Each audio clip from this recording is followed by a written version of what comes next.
On va commencer la prière.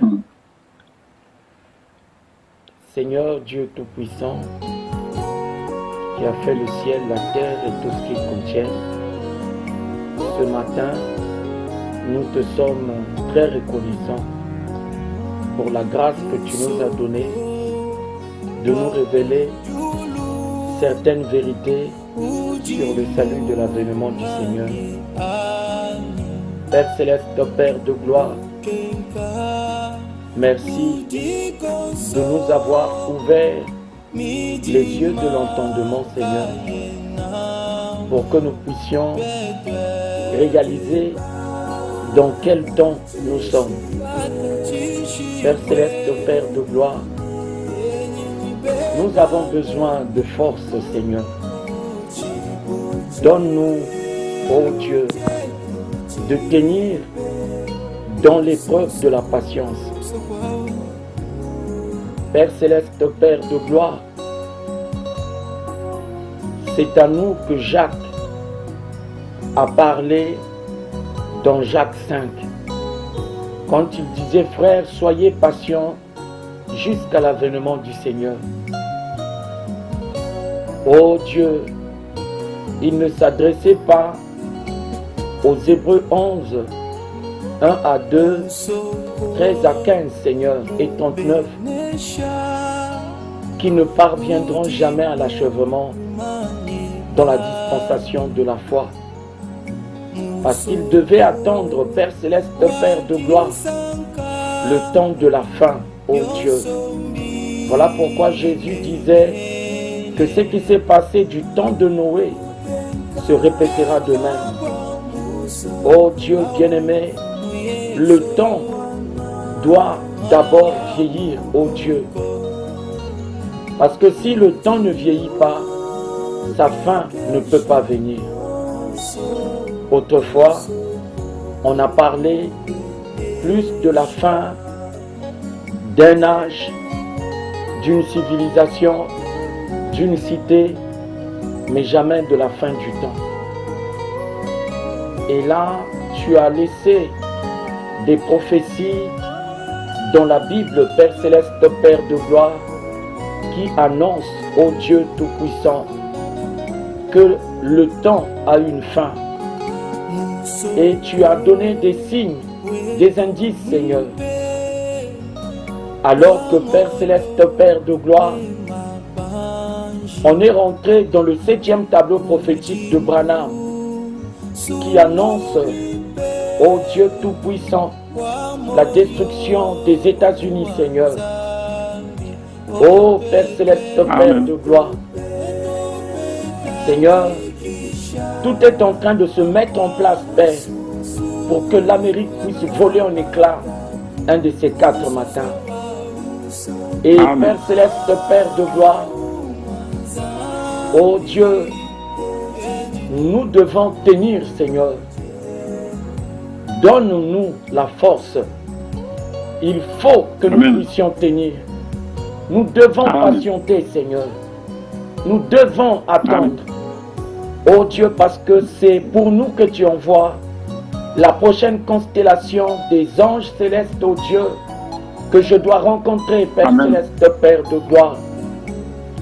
Tu m'avais dit, Yogo, je te donne le Jourdain, Seigneur.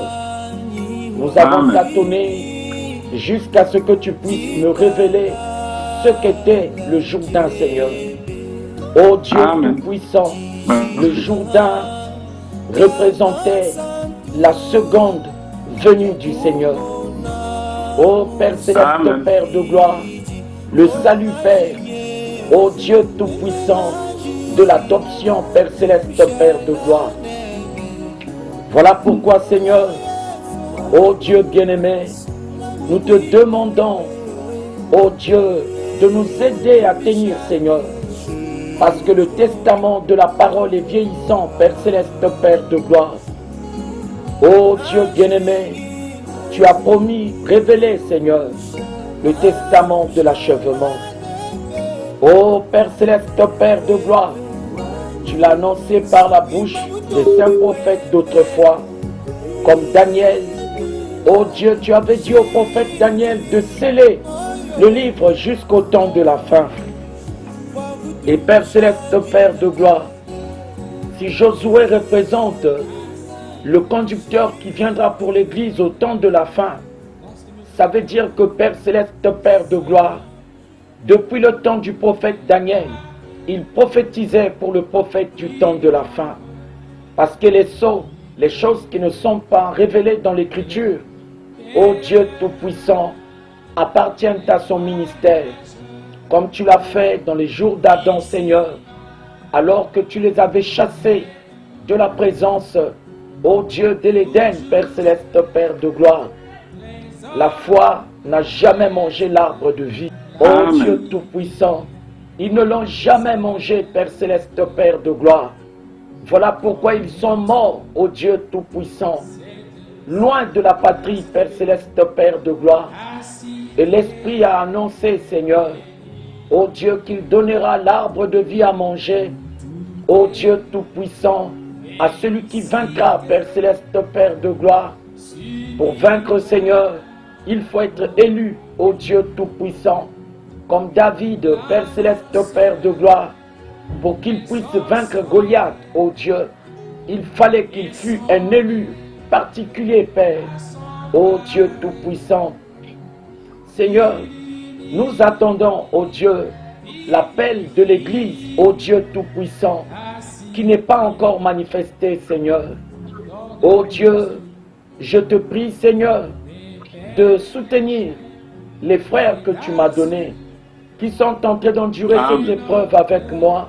Ô Dieu Tout-Puissant, depuis plusieurs années, Père Céleste, Père de gloire, le frère Barthélemy Ngoma, Edgar Ombara, Seigneur, le frère Oton Ouya, Seigneur, ô Dieu Tout-Puissant, Christian Missengi, à qui tu as révélé, Père, qu'une alliance existe bel et bien entre toi et moi, Père Céleste, Père de gloire. Ô Dieu de miséricorde, Père, tu as confirmé, Seigneur, ô Dieu, par sa bouche éternelle, mon Dieu, que cette multitude viendra. Mais pour que cette multitude vienne, Seigneur, ô Dieu, tu as promis un poule, Père, qui doit être révélé pour les attirer à toi. Parce que Jésus a dit, mes brebis, écoute ma voix et me suivent. La voix, c'est le signe, c'est le don, Seigneur. Et c'est ce que nous sommes en train d'attendre, qui doit venir de la constellation des anges que tu as promis me rencontrer, Père, un de ces 4 matins. Seigneur, aide-nous, ô Dieu Tout-Puissant, alors que nous sommes en train d'attendre que tu puisses officialiser, Père, le rejet de l'âge de la Odyssée, en te révélant, Père, au prophète du temps de la fin, Père Céleste, Père de gloire.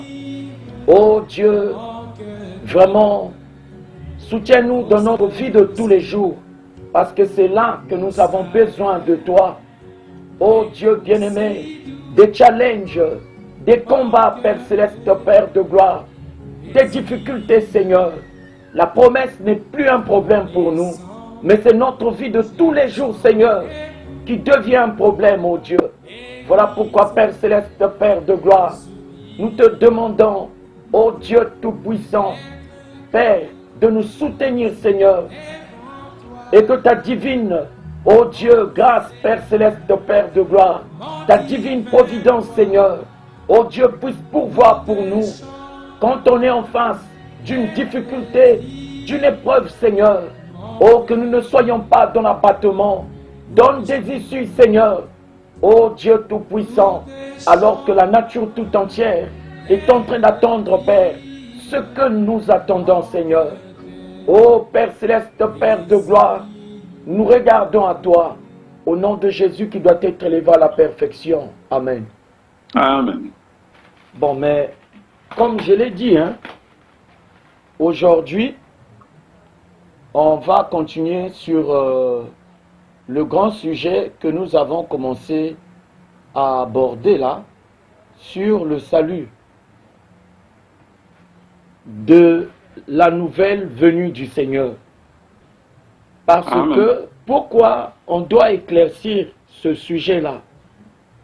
Les chrétiens de la foi sont très intéressés sur la préparation, la venue et l'enlèvement de l'Église. Dernièrement, Amen.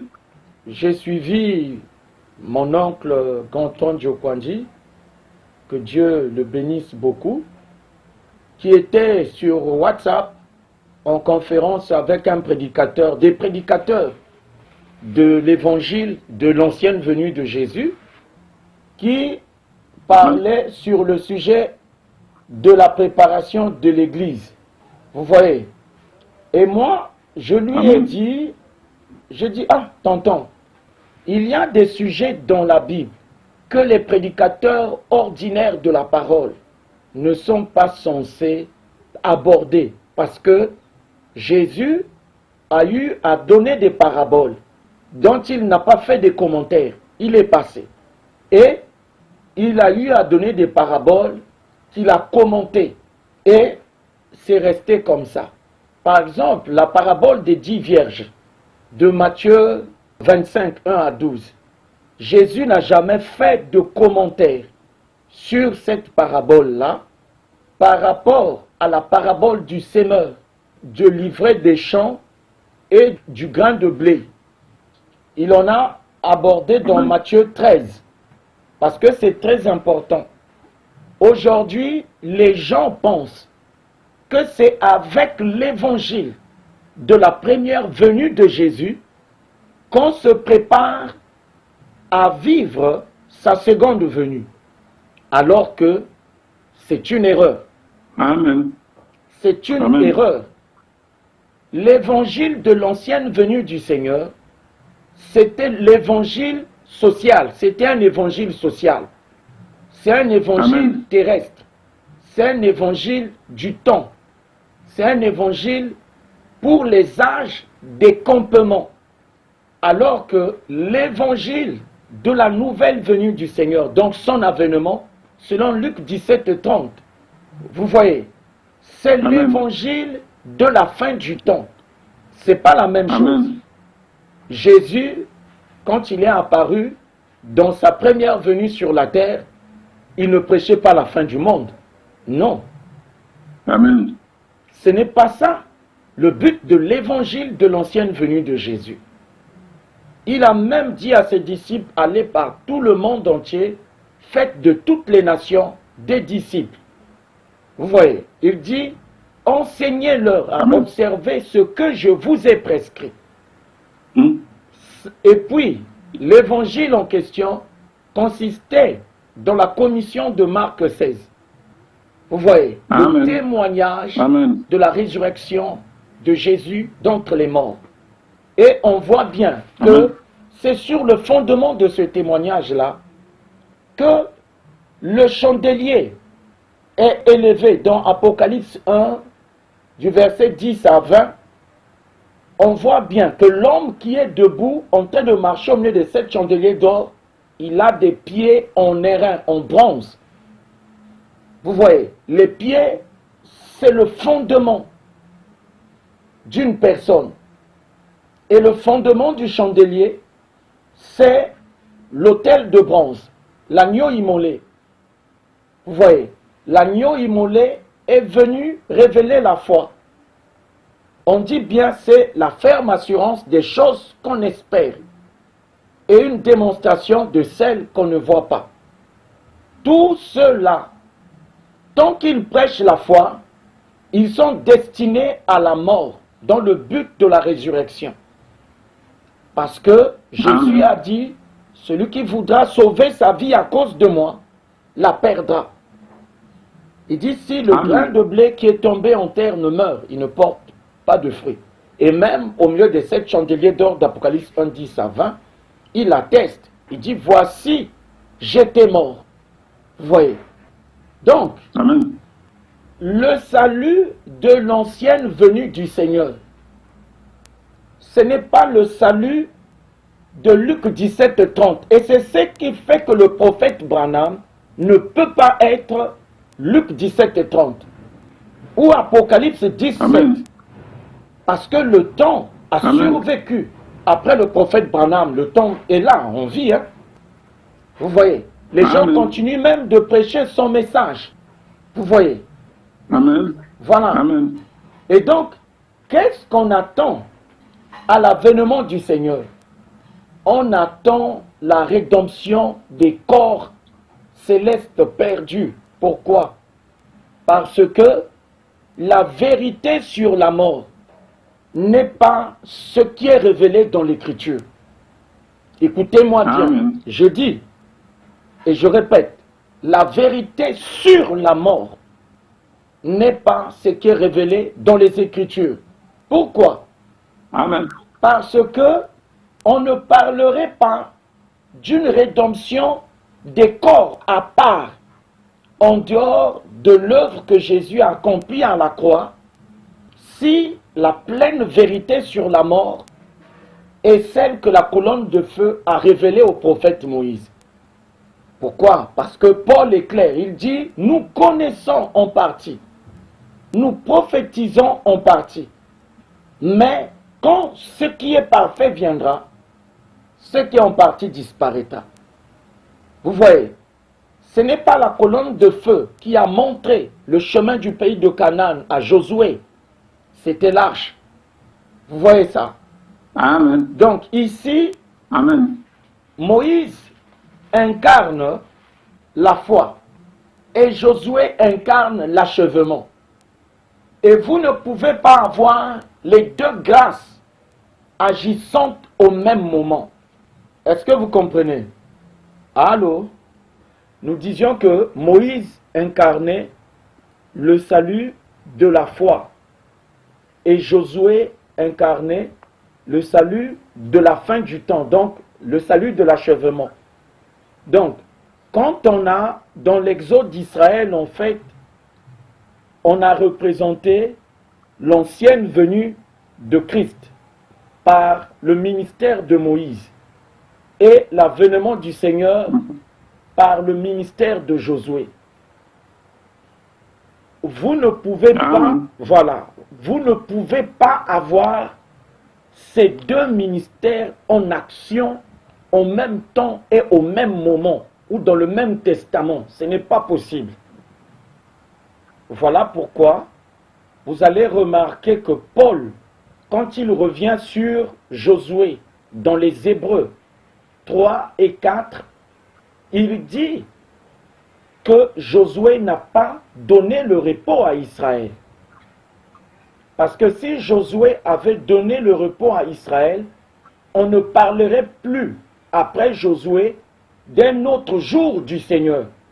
Comme d'ailleurs le prophète Malachie le dit, dans Malachie 4, 5, il dit, voici je vous enverrai Élie le prophète avant le jour grand et redoutable du Seigneur. Vous voyez, tant que Moïse était en action, en train d'exercer son ministère sous la conduite de la colonne de feu, Josué était à l'écart. Il ne pouvait rien faire. Vous voyez, parce que Moïse incarne le ministère de Jésus au milieu des 7 chandeliers d'or. Amen. Voilà le problème. Et pour que Josué puisse prendre la relève de Moïse, il fallait qu'on fasse des reproches à Moïse. Vous voyez, il fallait qu'on fasse des reproches à la foi. Parce que, pourquoi tout cela à la foi de quel témoignage a été rendu sans mort, sans avoir obtenu les choses promises? Mais ils les ont vus et salués de loin. Qui est mort pendant l'exode d'Israël de l'Égypte à Canaan? Qui a vu et salué Canaan de loin? Mais c'était le prophète, il y a Aaron qui est mort sur le mont Hor. Et il y a le prophète Moïse.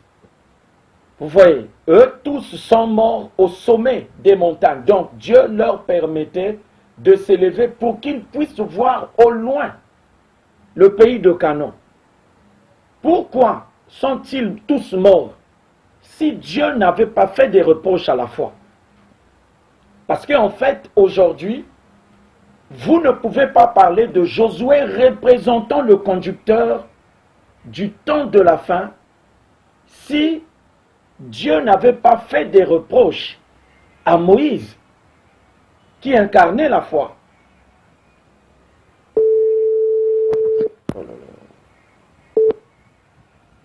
Allô? C'est le réseau. Oui, Ah, le réseau. oui. Je pense que c'est chez toi, hein. Non, non. Chez moi, ça a continué. C'est plutôt chez toi que ça a coupé. C'est WhatsApp. Ok. Ah, Parce que donc. je t'entendais plus aussi. Ah bon. Je disais ceci. Je dis ceci. Oui. Pour que les gens comprennent la vérité, puisque dans la Bible, on a enseigné ça sous forme des images et des hommes, sous forme de paraboles. Est-ce qu'on pouvait parler de Josué, qui devait succéder à Moïse, si Dieu n'avait pas fait des reproches à Moïse et à Aaron? Est-ce que on peut parler de l'élévation de Josué sans rappeler le fait que Dieu avait fait des reproches à Moïse et à Aaron? Il leur avait reproché, les deux. Non. Parce que, ici, là, la vérité, c'est que Dieu rejette la foi. Parce que c'est là, au niveau de l'Exode, quand on arrive au temps de la fin, ce reproche-là éclate au grand jour. Parce que ce sont des thèmes qui ont rarement été abordés. Vous comprenez? Amen. Les reproches de Dieu Amen. contre la foi. Parce que je dis ceci, Paul est clair, il dit, tout cela à la foi desquels témoignage a été rendu, sont morts sans avoir obtenu les choses promises. Mais ils les ont Amen. vus et salués de loin. C'est cette partie-là, ça dit tout.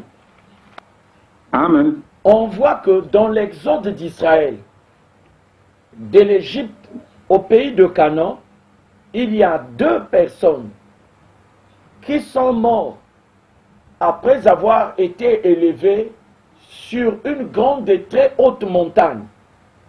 Et c'est Dieu qui a décrété leur mort lui-même. Il y a le prophète Amen. Aaron, même s'il était sacrificateur, mais c'était aussi un prophète. Amen. Vous voyez, c'était aussi un prophète parce Amen. que Dieu a dit à Moïse, toi tu seras Dieu pour Pharaon et Aaron sera ton prophète. Il te servira de prophète, il Amen. parlera pour toi.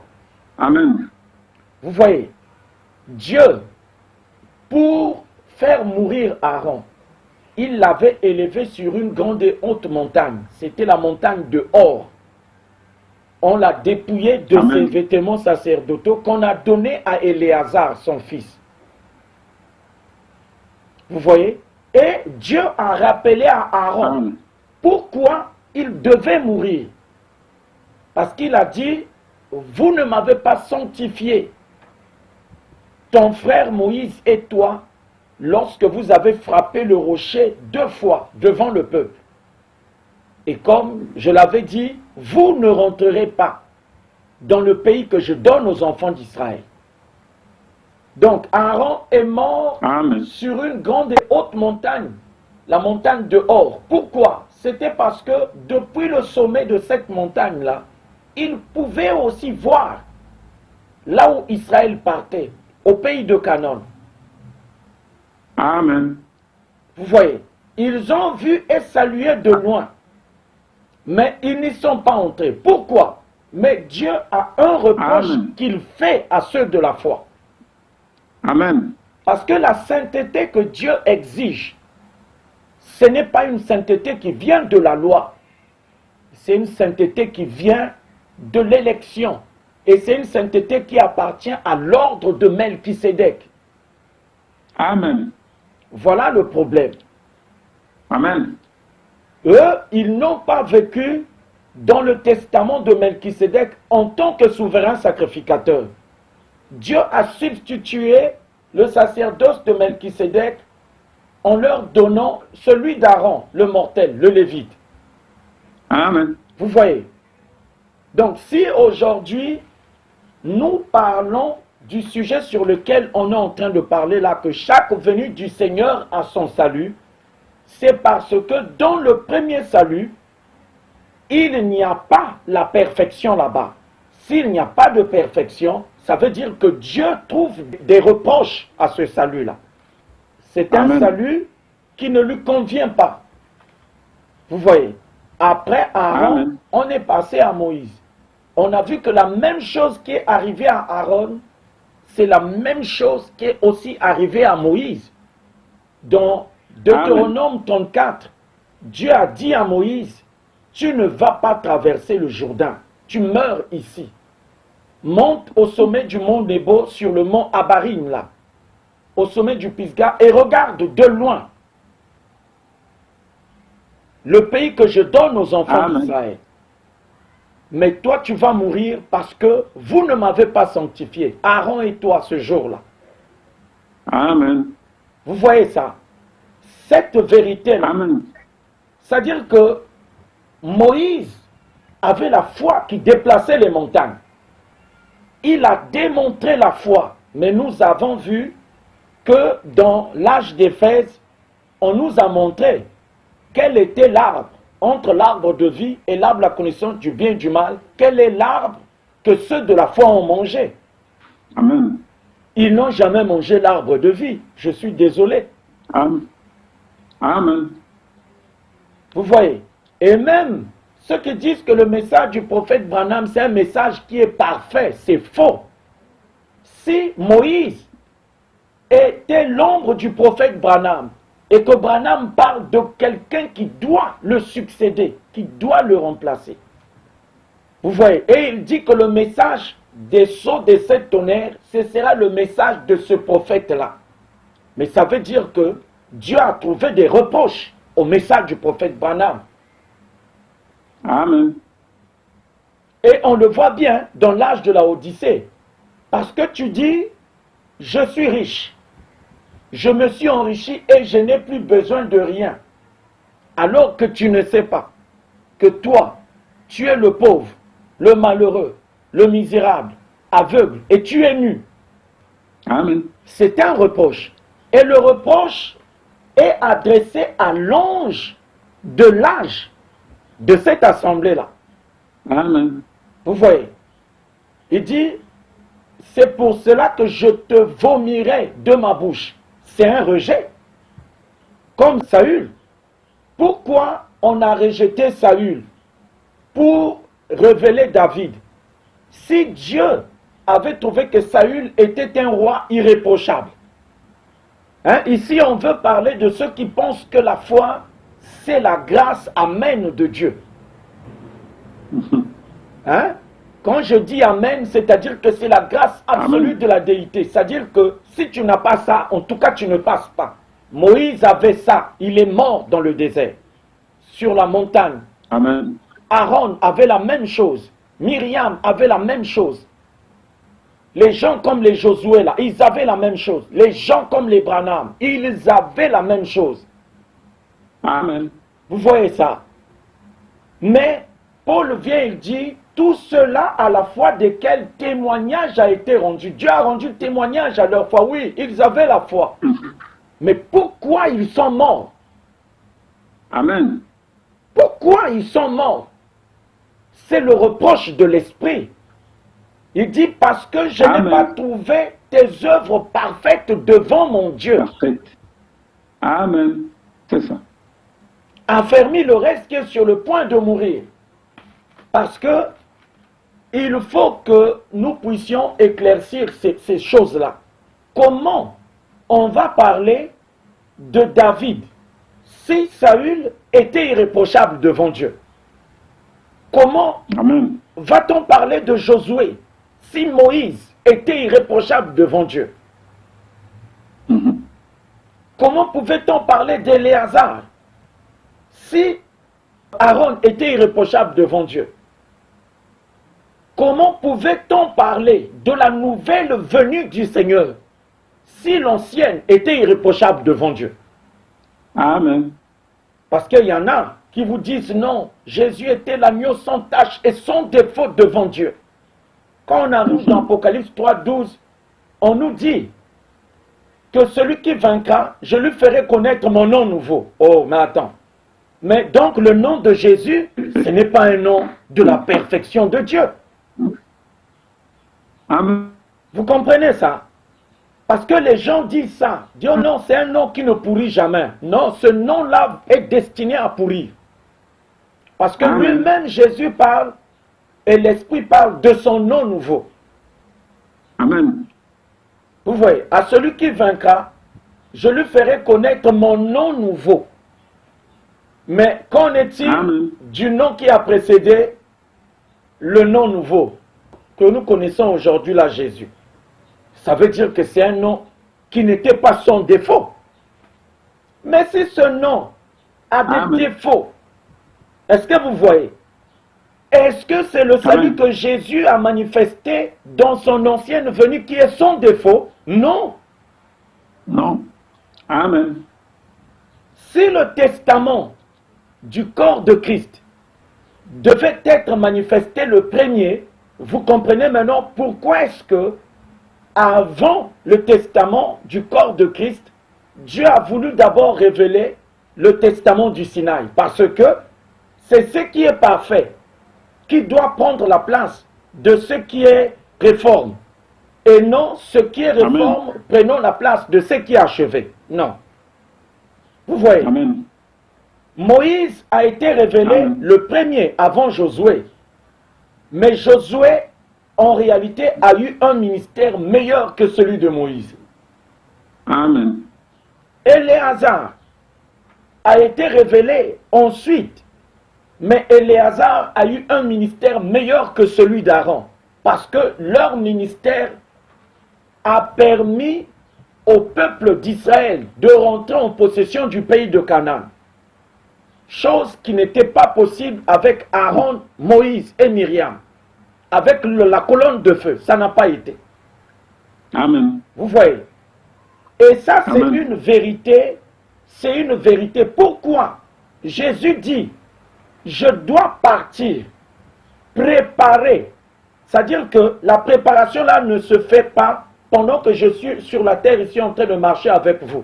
Mais la préparation là se fera après mon départ. Une fois que je serai parti, c'est là que je vais commencer à préparer le ciel. Avant ce temps-là, ce n'est pas prêt. Et je dois revenir, vous prendre ici. Est-ce que vous comprenez ça? Amen. Parce que ce n'est pas avec le salut de son ancienne venue qu'on va aller le rencontrer de l'autre côté. Non, non, non. La rencontre doit se faire ici, là, ici. Amen. Vous voyez? Parce que le salut de son ancienne venue, c'était le salut de la foi. C'est le salut de l'attente. C'est un salut en attendant son retour. Vous voyez? À son retour, c'est le salut maintenant du départ. Ce n'est pas la même chose. Or, qu'est-ce que nous sommes en train de vivre ces temps-ci? Quand vous suivez la plupart des séminaires que les prédicateurs chrétiens tiennent, c'était comme si c'est avec la prédication de l'évangile de la foi qu'ils vont préparer l'Église à l'avènement du Seigneur, alors que non. Amen. Hein? Ils parlent des sujets comme l'enlèvement, mais l'enlèvement, ça c'est les choses de la nouvelle venue du Seigneur. Ça n'a pas lieu dans l'œuvre du salut de l'ancienne venue du Seigneur. Or, quand vous suivez les prédicateurs de la parole, ils démontrent aux gens comme si c'est la foi qui va rendre l'enlèvement possible. Alors qu'on découvre aujourd'hui que Dieu a des reproches qu'il a fait à la foi. Amen. Vous voyez? Or, on nous dit que l'épouse doit être une église glorieuse, sans tache et sans reproche devant Dieu. Ce n'est pas pour rien cette phrase-là. Si dans le ministère du leader, l'esprit a trouvé des reproches, il ne peut pas être le prophète de l'épouse. Parce que si l'épouse doit être sans tache et sans reproche devant Dieu, qu'en est-il de son messager pour cette église-là? Amen. Est-ce que vous comprenez ça? Amen. Voilà pourquoi vous voyez que Éléazar a exercé le sacerdoce des Urim et des Thummim pour que Josué puisse placer les 9 tribus d'Israël en possession du territoire de Canaan. Il fallait les Urim et les Thummim. Et les Urim et les Thummim, ce sont les lumières et les perfections. Vous voyez, ce sont les sceaux. Amen. Donc, vous ne pouvez pas avoir en même temps Josué et Moïse en train d'exercer leur ministère au même moment. Non, Amen. ce n'est pas possible. Amen. Quand on parle du salut de l'adoption dans Romains 8, 18 à 25, là, on parle du prophète qui viendra pour le temps de la fin. Hein, quand Paul dit, la Amen. nature tout entière soupire après la manifestation des fils de Dieu. Aujourd'hui, la manifestation des fils de Dieu, c'est la révélation de ces fils de Dieu-là dans leur corps céleste originel perdu. Voilà pourquoi j'ai dit au départ que Amen. le récit de la chute que Dieu a révélé à Moïse dans le livre de Genèse n'est pas la pleine vérité sur la chute. Parce que si le récit de la chute tel que Dieu l'avait révélé à Moïse, c'était la pleine vérité, la rédemption des corps célestes se serait faite avec Jésus dans son ancienne venue. Amen. Or, qu'est-ce que nous remarquons? Paul le dit, que la nature tout entière soupire jusqu'à maintenant dans les douleurs de l'enfantement. Vous voyez, en attendant l'adoption, la rédemption de nos corps. Vous voyez, et quand on parle de l'adoption, là ce n'est plus avec le prophète Moïse. Hein. Là, ce n'est plus avec la foi. Parce que Moïse, dans l'Exode, il a incarné la foi. Et Josué, Amen. dans l'Exode, a incarné l'achèvement. Et nous le voyons bien, parce qu'on nous dit, il représente le prophète qui doit venir pour l'Église au temps de la fin. Et pour le temps Amen. de la fin, Dieu avait déjà dit au prophète Daniel que le livre scellé sera décelé au temps de la fin. Par qui? Par le Amen. ministère de quel prophète? Mais il s'agit du prophète que Josué avait représenté dans l'Exode d'Israël. Amen. Donc, le domaine des sceaux, ce n'est pas le domaine de Moïse. Parce qu'on voit bien que Éléazar a exercé les Urim et les Thummim, c'est après que Moïse soit mort et que Josué ait pris la relève. Et nous remarquons une chose, c'est l'arche qui conduisait Josué et non la colonne de feu. Et Jésus a dit que ce qui s'était passé du temps de Noé se répétera de même à l'avènement du Fils de l'homme. Et là, donc, quand il parle de l'avènement du Fils de l'homme, il veut parler de l'avènement du corps de Christ. Parce que ce corps-là ne paraîtra pas avant le temps de la fin. Amen. Vous comprenez ça? Amen. Donc, ici, là, il y a une grande vérité que j'ai eu à aborder dans le passé, mais qu'on avait d'abord laissé de côté. On a abordé bien d'autres sujets, mais aujourd'hui, ça rebondit. C'est le reproche de Dieu contre la foi. Vous voyez, Amen. il a dit hein, à Éphèse, je connais ta foi, hein, mais ce que j'ai contre toi, voilà. Est-ce que vous comprenez ça? Amen. Vous avez la foi, mais on a trouvé des fautes sur vous. Devant Dieu, ce que vous représentez, ce n'est pas la perfection. Depuis l'âge de Paul jusqu'à l'âge de la Odyssée, c'est la même chose. Voilà pourquoi nous, on a dit, comment est-ce que l'âge d'Éphèse peut avoir mangé l'arbre de la connaissance du bien et du mal, et que Branham vient nous dire dans l'âge de la Odyssée que non, ceux-là ont mangé l'arbre de vie. Comment? Autrement, l'arbre de vie n'est plus l'arbre de vie. L'arbre de la connaissance du bien et du mal n'est plus l'arbre de la connaissance du bien et du mal. C'est ce que ça veut dire. Vous voyez? Amen. Ici, cette vérité-là sort au grand jour maintenant. Tout cela à la fois desquels témoignage a été rendu. Ils sont morts. Pourquoi? Pourquoi sont-ils morts? Mais parce que Dieu a trouvé des reproches, des fautes chez eux. On a vu que Dieu a trouvé des fautes sur Moïse. On a vu que Dieu a trouvé des fautes sur Aaron. Vous voyez, c'est à cause de ces fautes-là que Dieu a dit non, ça, je ne vous laisse pas entrer. Vous voyez, parce qu'il exige que l'Église soit sans tâche, sans reproche devant lui. Or, si Aaron avait un sacerdoce sans tâche et sans reproche devant Dieu, mais pourquoi Dieu l'a-t-il fait mourir sur le mont Hor?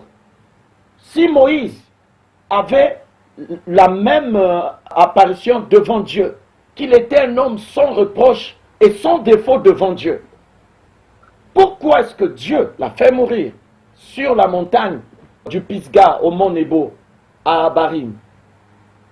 Vous voyez, et la loi, c'est une alliance qui n'est pas sans défaut. Parce que dans Hébreux 8, vous verrez ça, que si la première alliance était sans défaut, point n'aurait été besoin de la faire remplacer par une seconde. Parce que ce que nous sommes en train d'attendre aujourd'hui là, c'est le testament du temps de la fin, qui n'est pas révélé dans l'Écriture. C'est là où interviennent les sceaux. C'est un testament qui doit intervenir pour rompre avec la parole. Si la parole était une alliance sans reproche devant Dieu, mais pourquoi on va rompre cette alliance-là au temps de la fin? Vous voyez, Amen. je vois que Amen. le Saint-Esprit nous amène à un niveau tel que on va beaucoup insister ici, là. On insistera beaucoup. Pourquoi? Parce que les gens doivent comprendre une chose. Dieu a trouvé des reproches dans le testament du Sinaï. La première des choses, leur révélation de la déité, ce n'est pas la bonne. Je suis désolé de le dire. Amen. Parce que Moïse n'a jamais vu Dieu face à face comme ça. Il n'a jamais vu. Il a vu Amen. un buisson ardent, il a vu les colonnes de feu, il a vu beaucoup de manifestations. Mais il n'a jamais vu l'être suprême tel qu'il est dans son originalité divine. Et la Bible est claire que pour voir Dieu dans cet état-là, il faut arriver au temps de la fin. Amen. Vous voyez? Amen. Donc, ici, on a affaire à deux saluts. Le salut de la foi, qui est reprochable devant Dieu, et le salut de l'achèvement, dans lequel l'épouse sera révélée. Parce que c'est dans ce salut-là que cette église glorieuse, qui est sans tache, ni rite, ni rien de semblable, sera révélée.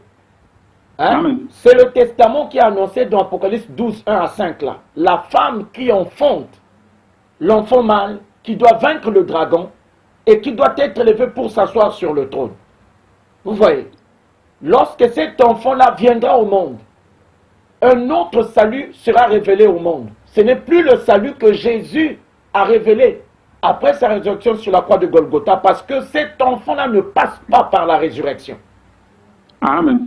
Il Amen. ne passe pas là-bas, parce que lui, il doit vaincre le dragon. Amen. Vous voyez ça? Quand le dragon voulait Amen. dévorer l'enfant que la femme allait enfanter là, on dit que son enfant fut enlevé vers Dieu et vers son trône. Vous voyez? Et c'est là qu'on dit, Michael et ses anges combattirent. Le dragon et ses anges aussi combattirent, mais ils ne furent pas trouvés les plus forts. C'est là qu'on les avait chassés. Et c'est là qu'on a dit, le salut est venu. Cette fois-ci, le salut, c'est la venue du royaume de Dieu. Vous voyez? Pourquoi Amen. les Hébreux 11, les gens comme les prophètes Branham, là, dans la vision de l'Église en avant-première, on lui a montré son œuvre. C'est là où il a même dit que le volant m'a été ôté. On lui a ravi le volant. Vous voyez? Amen. Il a jeûné, il a prié, il a démontré les miracles. Il a prêché l'évangile de Jésus et tout ça là. Au final, l'épouse n'a pas été révélée dans son ministère. Amen. Parce qu'il voulait d'une chose et de son contraire. Pourquoi? Est-ce que l'âge de la Odyssée a reçu des congratulations de la part de Dieu dans la prophétie? Non. Dieu a dit à l'âge de la Odyssée, je te vomirai. Maintenant, toi le prophète de cet âge-là qui a le destin d'être vomi par Dieu, tu dis que non, c'est dans cet âge-là aussi que l'Église qui est sans reproche devant Dieu va être révélée. Attendez. Est-ce que vous comprenez ça? Amen. Donc ici, l'importance du temps de la fin, c'est que c'est en ce temps-là que Dieu va révéler le reproche qu'il a fait à la foi, pour qu'on puisse rentrer maintenant dans l'ouverture des sceaux. Puisque la foi vient de la parole, de ce qu'on entend de la parole. Les tonnerres grondent pourquoi? Mais c'est le reproche qu'on fait à la parole. Amen. Est-ce que vous comprenez ça? Amen. Un reproche est fait à la parole. Et c'est là où la parole s'arrête. On dit, chut, c'est ici que tu t'arrêtes. Tu ne peux pas dépasser cette ligne-là, tu t'arrêtes là. Amen. Vous voyez ça? Dieu Amen. est en jugement contre la foi. Voilà pourquoi Paul disait, nous les vivants restés pour l'avènement du Seigneur. Nous ne devancerons pas ceux qui se sont endormis dans la foi. Vous voyez ça? Parce que Amen. les vivants, leur grâce, ce n'est pas la foi, c'est l'achèvement. Quand Josué s'est élevé pour conduire le peuple que Dieu lui avait donné la conduite, tous ceux de la génération de Moïse étaient morts. Vous voyez? Parce que le jugement, c'était 40 ans. Ils devaient passer 40 ans parce que progressivement, Dieu allait les enlever, petit à petit. Et regardez seulement, dans les 14 années qui restent là, d'ici 2040, vous allez voir que beaucoup, c'est-à-dire tous les titans, pas beaucoup, mais tous les titans de la foi vont s'en aller. Amen. J'en ai suivi un là, que je ne vais pas donner le nom. C'est un Hébreu 11, c'est un grand évangéliste, internationalement connu là. Vous voyez, qui vit actuellement au Canada. Il a démontré les miracles et tout ça là. Il a démontré Jésus. Et il a dit, le ciel que vous voyez aujourd'hui là, ne peut pas être comparé au ciel que j'ai vu là. Le problème, ce n'est pas le ciel que tu as vu. Le problème, c'est le ciel dans lequel tu dois entrer là. Est-ce que tu vas y entrer? Amen. Voilà.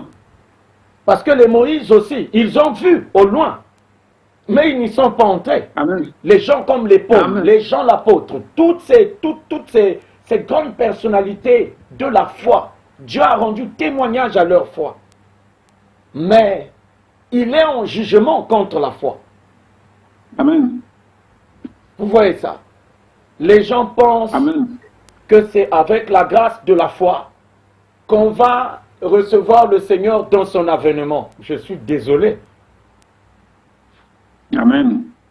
La foi, c'était pour l'ancienne venue du Seigneur. L'achèvement, c'est pour Amen. la nouvelle venue du Seigneur. Et on vous dit bien, il y a rupture de continuité. Les tonnerres viennent pour rompre ce testament-là. Parce Amen. que quand les 7 sceaux des 7 tonnerres grondent et qu'ils sont dévoilés, c'en est terminé de Moïse. Moïse est mort. Le temps de la foi est terminé. Le temps de la parole est dépassé. Parce que là, à ce moment, c'est le temps du testament scellé de Amen. Dieu avec Abraham pour le corps de Christ. Ça va devenir de plus en plus clair au fur et à mesure que nous allons avancer. Vous voyez? Parce que Amen. l'évangile actuel que les prédicateurs de la parole sont en train de prêcher, de la bannière du lion, du veau, de l'homme et de l'aigle, c'est l'évangile pour les âges des campements. Mais Josué ne vient pas pour le campement, lui il vient pour la traversée du Jourdain. Vous voyez? Et cette traversée-là se fait au temps de la fin. Et nous avons découvert que Josué ne représente pas les Éphésiens 4. Non. Amen. Josué ne représente pas le ministère des 7 étoiles. Non. Amen. Josué représente le conducteur qui viendra pour l'Église. Et l'Église ici, c'est l'épouse, qui est sans reproche et sans tâche devant Dieu. Amen. Vous voyez? Et vous ne pouvez pas parler de Josué si vous ne parlez pas du reproche de Dieu contre Moïse. Parce que c'est pour cela qu'on a suscité Josué. Amen. Si les gens comme les prophètes Branham, nous les avons appréciés, Dieu a rendu témoignage à leur foi. Ils sont morts. Pourquoi? Mais c'est parce que Dieu a trouvé des reproches dans ce ministère-là. Même Paul, vous pouvez vous imaginer ça, écrit à l'ange de l'assemblée qui est à Éphèse. Ce que j'ai contre toi, c'est que tu as abandonné ton premier amour. Donc tu as mangé l'arbre de la connaissance du bien et du mal. À Paul, on le dit. Amen. Et si Branham a prêché comme Paul, il va venir nous donner du lait en nous disant, voilà, quand vous avez Jésus, vous avez mangé l'arbre de vie. Mais attendez, à quel moment on mange l'arbre de vie? Si ça ne peut pas faire de différence entre ceux qui ont mangé l'arbre de la connaissance du bien et du mal et ceux qui ont mangé l'arbre de vie, et ceux qui vont manger l'arbre de vie. La Bible est claire, celui qui mange l'arbre de vie ne peut plus mourir, il demeure éternellement. Amen. Celui qui a mangé l'arbre de la connaissance du bien et du mal doit mourir, il mourra. Donc quand on parle des morts dans le Christ, ce sont ceux de l'arbre de la connaissance du bien et du mal. Ils ont la foi, mais Dieu a trouvé des reproches contre eux. Amen. Voilà pourquoi, malgré le sang de l'agneau, Dieu ne leur a pas laissé le passage. Parce que pour rentrer dans le pays, le parfait doit venir exercer son sacerdoce pour nous. Puisque Amen. c'est une église qui doit être sans tâche et sans reproche devant Dieu, que Dieu laissera passer, que Dieu acceptera de paraître devant lui. C'est-à-dire que tant que cette église qui est sans reproche devant lui n'est pas révélée, vous ne passez pas. Amen. Même Jésus, chez qui nous avons trouvé de la perfection selon la loi, hein? Dieu a trouvé Amen. des reproches. Vous comprenez? Amen. Excusez-moi. Je disais ceci, c'est-à-dire, l'ancienne venue du Seigneur a eu son évangile. La nouvelle venue du Amen. Seigneur a son évangile. Amen. L'évangile éternel, c'est l'évangile de l'avènement du Seigneur. L'évangile des âges du temps. Oh, l'âge d'Éphèse, l'âge de Smyrne, l'âge de Pergame, ainsi de suite, tout ça là. Ça, ce sont les évangiles des âges du campement. Amen. Vous voyez ça? Donc, quand Amen. on parle de l'Exode, le peuple d'Israël était une figure du corps de Christ. Amen. Mais ce corps-là devait être révélé au temps de la conduite du prophète Josué et le souverain sacrificateur Éléazar. Amen. Moïse, Aaron, Myriam et toute cette génération qui avait péri dans le désert, c'était eux les morts en Christ. Amen. Et c'est ça la Pentecôte. La Pentecôte, c'est le campement. Amen. Ce n'est pas la traversée du Jourdain, non. Amen. La Pentecôte, quand Dieu a pris l'esprit de Moïse, qu'il avait répandu ça sur les 70 anciens, préfigurant la venue de la Pentecôte, ils sont encore dans le désert. Et c'est Moïse qui conduit. Mais au temps de Josué, on n'a jamais parlé de prendre l'esprit qui était en Josué et le répandre sur les anciens qui étaient là. Non. Parce que Amen. le but de Josué, Amen. son ministère, c'était le repos. Et quand on parle du repos ici, on parle de l'achèvement. C'est le thème de Josué. Et quand on parle de l'achèvement, on parle des sceaux. L'achèvement ne peut pas venir sans que les sceaux soient ouverts. Et quand on parle des sceaux, on n'est plus dans l'écriture. Amen. Vous ne pouvez pas parler des sceaux et parler de l'écriture en même temps. Sinon, le sceau n'est plus sceau et l'écriture n'est plus l'écriture. On a bien dit, Amen. c'est qu'on dit les 7 tonnerres, ne l'écrit pas. Vous voyez, c'est qu'on dit les 7 tonnerres, ne l'écrit pas. Vous voyez ça? Amen. On ne peut pas parler des sceaux et révéler cela dans l'écriture. Ce n'est plus les sceaux. Amen. Hein? Ce que Jean a vu dans Apocalypse 5, le rouleau écrit en dedans, en dehors, n'a jamais été scellé au temps d'Ézéchiel. Quand le prophète Ézéchiel a vu le même rouleau, dans Ézéchiel 2, dans Ézéchiel 3, 1 à 4, ce n'est pas scellé. Vous voyez ça? Amen. C'est l'unique fois dans la Bible où on a parlé du rouleau écrit en dedans, en dehors, qu'on a mis ça en rapport avec les sceaux. Et quand on arrive dans Apocalypse 10, le même Jean qui dit que le rouleau écrit en dedans, en dehors était scellé de 7 sceaux, il voit bien que l'ange sépare le rouleau et les sceaux. Amen. Ils ne font pas un tout. Le livre écrit en dedans et en dehors, c'est une chose. Les sceaux, c'est une autre chose. Amen. Vous voyez ça? Frère Amen. Branham est venu ramener la foi. Est-ce que Élie, pour ramener la foi du peuple d'Israël dans le testament du Sinaï, il avait besoin des tonnerres? Non. Non. Amen. Le même ministère est revenu sur Élisée. Pour que Élisée puisse garder le peuple d'Israël dans la ligne que Élie avait donnée. Est-ce qu'il avait besoin des tonnerres? Non. Jean le Baptiste, qui était le précurseur et le présentateur du Christ dans son ancien avènement, il devait ramener le cœur des pères au cœur de leurs enfants. Est-ce qu'il a fait ce ministère-là en prêchant les tonnerres? Non, il devait ramener les gens à la parole. Vous voyez Amen. ça? Maintenant, comment le livre de Malachie 4, qui est censé ramener les gens à la foi de leurs pères les apôtres, va les ramener à la foi par les tonnerres, alors que les tonnerres, c'est ce qui n'est pas écrit. La foi, c'est l'écriture. Amen. Vous voyez? Malachie est clair, il dit, avant le jour du Seigneur, Élie ramènera le cœur des pères au cœur des enfants, et le cœur des enfants au cœur des pères. On a vu que Jean le Baptiste et William Branham ont accompli cette prophétie-là à la lettre. Vous voyez, même dans M. Esler, Amen. il y a une sœur qui s'appelait la sœur Stéphie. Elle était malade là, elle avait un besoin, il fallait qu'on l'opère. Dans son songe, on lui avait dit que le prophète Élie sera là. Ce soir, il sera là. Et quand elle a aperçu le prophète Élie sur une montagne, elle s'est approchée pour exprimer son besoin. Elle a vu comme ça, c'était le prophète Branham. Vous voyez, Élie n'a jamais traité avec Dieu en dehors des Écritures.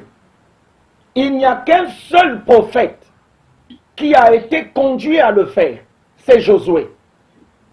Lorsqu'il a fait Amen. le placement des 9 tribus d'Israël dans le pays de Canaan, Moïse n'avait rien écrit là-dessus et Éléazar devait consulter pour lui les Urim et les Tumim. Et vous savez bien que les Urim et les Tumim intervenaient quand un songe ne pouvait pas être défini par l'écriture. Amen. Vous voyez ça? C'est Amen. là qu'on parle du repos. Donc, Élie n'est pas le prophète du repos. Non, ce n'est pas le prophète de l'achèvement. Mais il vient avant l'achèvement. Donc, l'achèvement, c'est un autre salut, d'accord? Et Élie représente un autre salut, la foi. Et nous avons tous vu aujourd'hui que Dieu a fait des reproches à la foi. Et donc, la foi ne peut pas être la grâce dans laquelle l'Église qui est sans tâche et sans défaut va être révélée devant Dieu. Amen. Puisque l'Esprit a fait des reproches à tous ceux qui ont démontré la foi, il a rendu témoignage, mais il leur a fait des reproches. Il dit, l'Église que j'accepterai, qui paraîtra devant ma face. Parce que déjà, Moïse, on lui tourne le dos. Mais attendez, c'est un message fort. Dieu n'a rien à te reprocher. Amen. Et puis au moment où tu dois le voir, il te tourne le dos. Mais attendez là. Vous voyez? Amen. Et c'est Paul qui vient, il dit, si aujourd'hui, nous connaissons en partie, c'est-à-dire que Dieu nous a tourné le dos, mais en ce jour-là, c'est quel jour? Vous voyez? C'est au jour de la Amen. voix d'Hébreux 4, 7 à 8. Le conducteur que Josué avait représenté dans l'exode d'Israël. Dieu donnera le repos à une église qui paraîtra devant lui sans tâche et sans reproche. Déjà avec la parole, ce n'est pas possible. Ce n'est pas possible. Si la parole était sans tâche et sans défaut devant Dieu, Dieu ne tournerait pas le dos à Moïse, qui était le premier à nous révéler la parole dans l'Écriture. Amen. Vous voyez? Amen. Il lui a tourné le dos parce qu'il savait qu'il y a un peuple au temps de la fin, le corps de Christ, à qui Dieu se révélera face à face et qui connaîtra comme il faut connaître. Mais qu'est-ce que nous avons vu? Nous, on a vu que la sémence du serpent, c'est ça, absolue vérité sur la mort. Mais non. Si la sémence du serpent était la vérité absolue sur la mort, pourquoi la rédemption des corps n'a pas eu lieu dans l'œuvre du salut de l'ancienne venue du Seigneur Jésus? Amen. Et qu'on nous demande d'attendre le salut de l'avènement du Seigneur pour que la mort soit vaincue. Amen. Je pense que je vais m'arrêter par là Amen. pour aujourd'hui. Donc, voilà un peu. Mais je pense qu'on va prier pour clôturer parce que là, il est déjà 11h46 Mhm. pour que tu ailles... Mhm. Tu peux prier pour clôturer. On va continuer ça dimanche prochain, s'il te plaît.